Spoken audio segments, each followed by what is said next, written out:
Today, we're unraveling a story that honestly plays out like a gripping, high-stakes thriller, but tragically, every single detail is entirely real. We're doing a chronological deep dive into aviation's darkest day.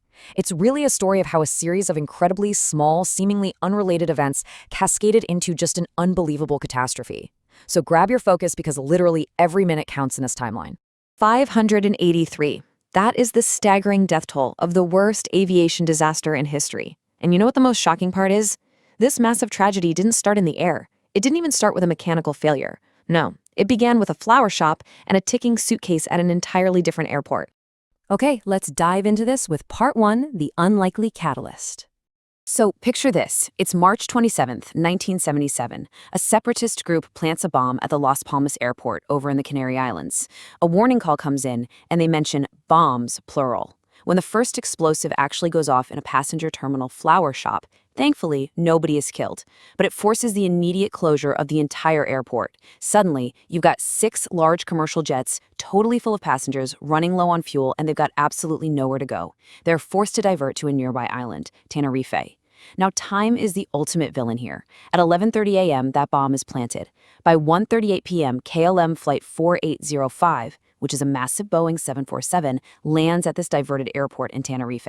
And by 2:15 p.m., Pan Am Flight 1736, another 747, joins it on the tarmac. The countdown has officially started. In just a few short hours, at 5:06 p.m., these timelines are going to violently intersect. That takes us to part 2. The perfect trap.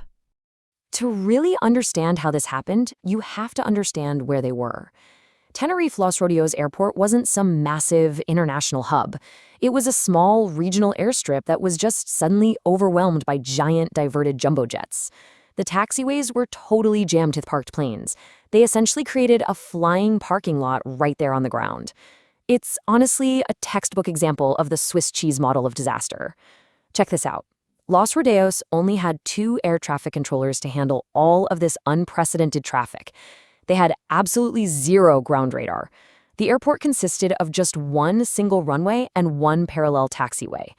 And, to make matters worse, because of its location surrounded by mountains, it was highly prone to rolling, heavy fog.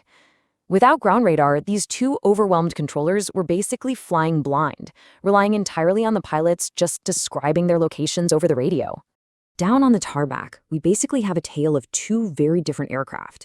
On one hand, we've got KLM Flight 4805. It was led by Captain Van Zanten, who was the chief flying instructor and literally the face of the airline. He was in a massive rush. Then, on the other hand, you have Pan Am 1736. Their captain actually wanted to just wait in the air and not even land at Tenerife at all. But his request was denied, so now they're on the ground, and Pan Am spots an opportunity to squeeze past the parked KLM plane and get out of there. But when they measured the gap, they needed 140 feet of clearance. They fell short by about 12 feet, so Pan Am was physically, literally trapped right behind KLM. Which brings us to part 3, the ticking clock. Because Pan Am was stuck behind them, nothing could move until KLM moved. And inside that KLM cockpit, a real psychological pressure cooker was mounting. See, the Netherlands had just passed these incredibly strict duty time limit laws for pilots. If a pilot exceeded their legal flying hours, they wouldn't just get a slap on the wrist.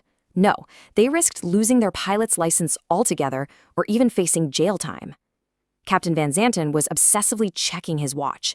He even went as far as calling headquarters back in Amsterdam just to calculate his exact remaining minutes. The clock was ticking loud and clear, and the pressure was entirely on him to get his plane back in the air immediately. So to save time later in the journey, Van Zanten makes a fateful decision right there on the Tenerife tarmac. He decides to fully refuel the aircraft right then and there. Now, this decision added 30 minutes of delay where nobody could move. But worse, it added 50 extra tons of heavy fuel to the aircraft. 50 tons. I want you to hold on to that number because it is going to be tragically critical in just a few moments. And the sheer irony of this next detail is just heartbreaking.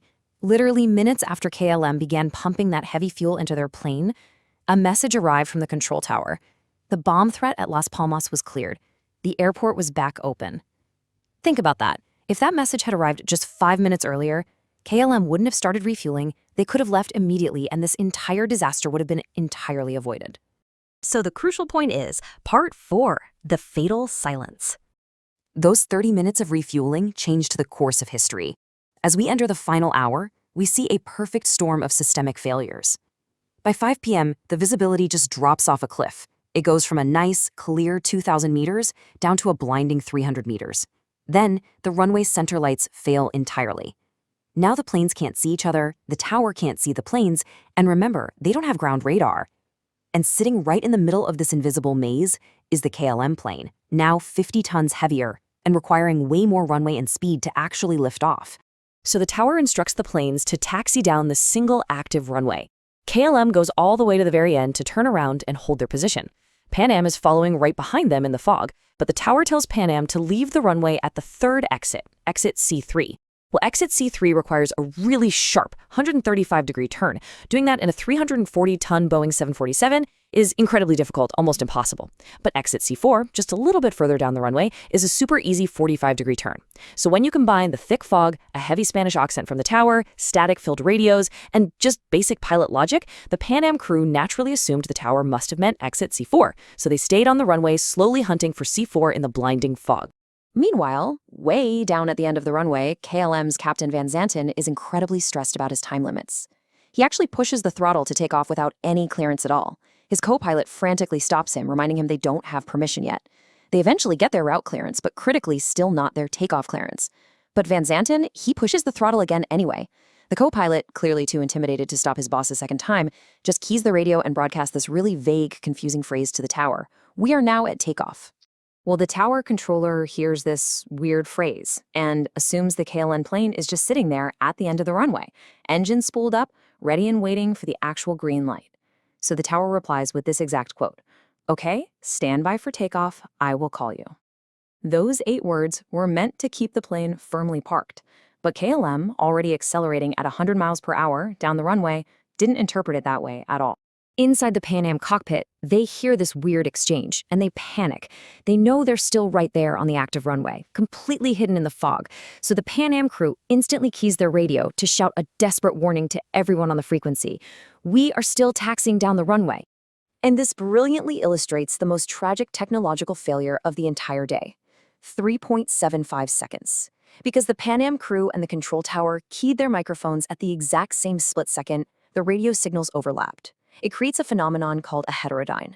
So instead of hearing the tower say "stand by," or hearing Pan Am say "we are still on the runway," the KLM cockpit only heard a 3.75-second screech of static. Both of those life-saving messages were completely erased into thin air. This pushes us directly into Part 5, the inevitable collision.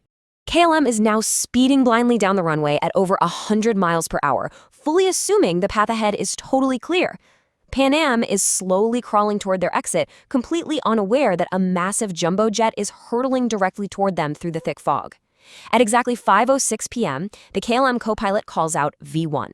Now, V1 is decision speed. Once an aircraft hits V1, there is literally not enough runway left to stop the plane. The takeoff cannot be aborted. And at that exact, terrifying second, the Pan Am crew looks out their window and sees the landing lights of the KLM jet emerging from the fog, charging right at them. In those final, agonizing moments, Pan Am's captain slams full throttle, desperately trying to drive his massive plane off the runway and into the grass. Aboard KLM, Van Zanten finally sees the Pan Am jet. He pulls back violently on his yoke, actually dragging the tail of his plane along the runway, desperately trying to fly over them. But remember those 50 extra tons of fuel? That weight held the plane down just enough. KLM's nose cleared Pan Am, but its engines and landing gear tore straight through the upper deck of the Pan Am jet. The explosion was massive, ultimately claiming 583 lives.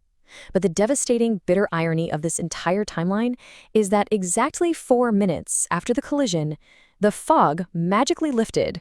Visibility returned to a completely safe 1,000 meters. Just 4 minutes. Which brings us to our final takeaway in Part 6, Rules Written in Blood.